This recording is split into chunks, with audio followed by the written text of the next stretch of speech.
بسم الله الرحمن الرحیم.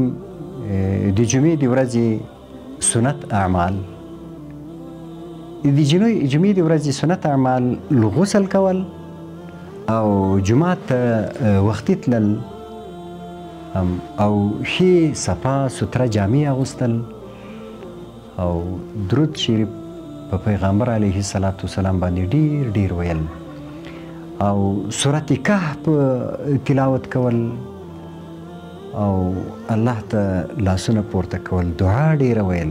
د جمعې په ورځ باندې دعا ډیره ډیره غوښتل له الله څخه او مسواک هم ضرور مسواک وهل. مسواک هر وخت باید ووهل سي، خو خاص کار د جمعې په ورځ باندې باید ډیر ډیر ووهل سي.